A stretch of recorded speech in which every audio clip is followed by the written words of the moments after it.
Batwoman number 25, written by Mark Andreyko, art by Trevor McCarthy, Andrea Muddy, Pat O'Leaf, and Jim Fern. And this is, of course, a 0-year tie-in where we get to see, hey, what was Kate Kane up to back during the 0-year stuff? So we open up. She's at college and she gets a call from her dad saying, hey, your Uncle Philip is dead in Gotham. We're going for the funeral. We're staying at Wayne Manor. So she flies into town and it's intercut with this sequence of her plunging into some sort of water and says, oh, I've been to enough funerals in my life. I just never thought it would be my own. So we see 8 hours earlier before the water thing. They're carrying out Philip's casket, and Kate is talking to her dad, and then Alfred steps up and she's like, "Oh, Miss Catherine, it's so good to see you again. Will you be coming to the whatever it's called, the party afterwards? Sad party." And she's like, "Oh yeah, it's Kate now, Alfred. By the way, no big deal, but of course I'll be there." So they move on, and we see Kate and her father driving to the manor. And on the radio, the Riddler is playing, saying, hey, here's 0 years going on, guys. Here's the thing. Power's going out now. And then all of a sudden, all the power goes out everywhere. And Kate's dad makes the point of like, oh, man, this storm must have knocked out all the power before a single raindrop hit. Not realizing that, like, it was the Riddler doing it on the radio. And Kate's like, oh, yeah, it's super weird. So we cut over to Metropolis, where Maggie Sawyer is still a beat cop with the Metropolis PD, and they're all being loaded onto a bus to basically go and assist in Gotham. And her partner there at the time is basically saying, like, dude, Gotham sucks. Let it burn. Let it drown. Whatever it's going to do. Let it do its thing. And Maggie's like, hey, we're cops. That means something. And he's like, all right, whatever. So back at Wayne Manor, everyone is, having food, mulling about, all enjoying themselves.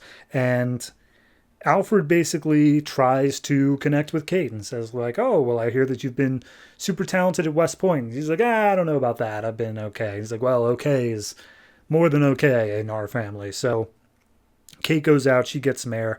She walks out to the grave sites of Martha and Thomas. And then Bruce shows up. And it's like, hey, is everything okay? And she's like, Bruce, is our family cursed? Like, your parents died, my mom and my sister died, and now Uncle Phil dies. It seems like we're cursed. And he's just like, there's no such thing as curse. It's just murder in Gotham. It's kind of what to be expected. And then as they're talking about this, Bet shows up in the door. And just like, oh my God, only you guys could figure out how to be more emo at a funeral than everybody else. And Bruce basically admonishes her and says like, hey, how about you go back inside and hang out with the other children? And she's like, oh, okay, thanks, Bruce. See ya. So they make their way in. And Bruce basically is like, all right, I got to do a toast now.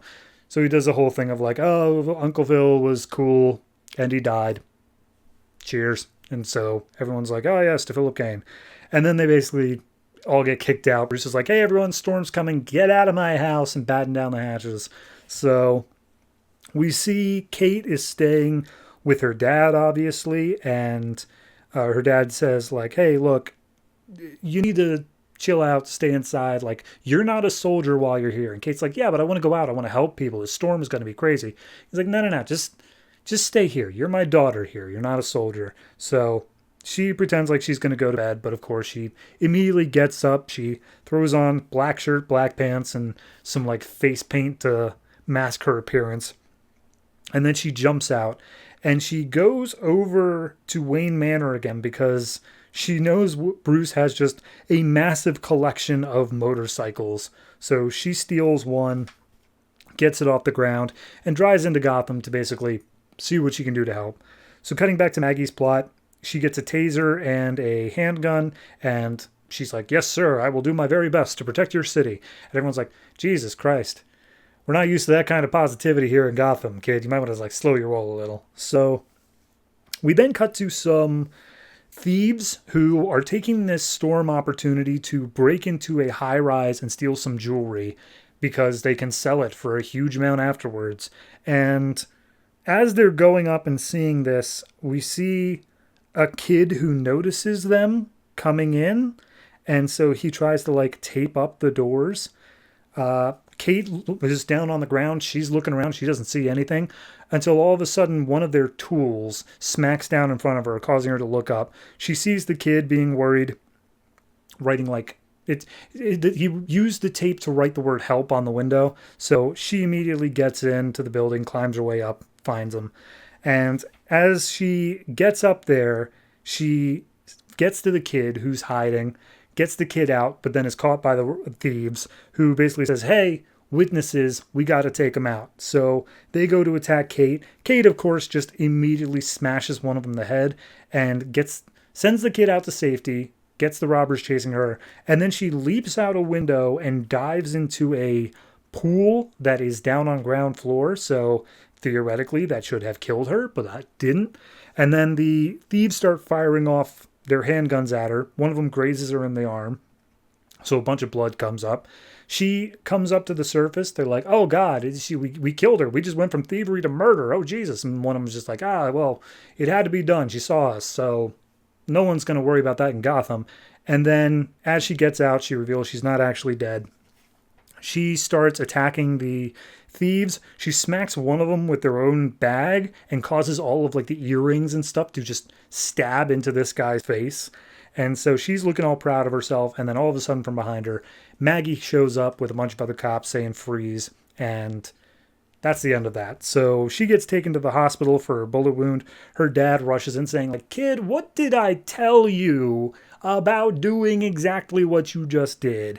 And as the doctor's basically saying, like, hey, she just, like, saved a kid and a bunch of people's jewelry and stuff. Like, it's super important. He's like, Doc, just stay out of this.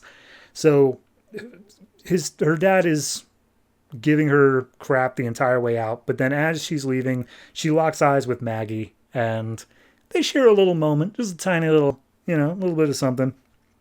And they head back out to the car, and Colonel Kane is still just like chewing her out. She's so exhausted, though, from everything that happened. She passes out in the car on the drive home, and Jacob just pats her on the shoulder and says, good soldier, and that's the issue.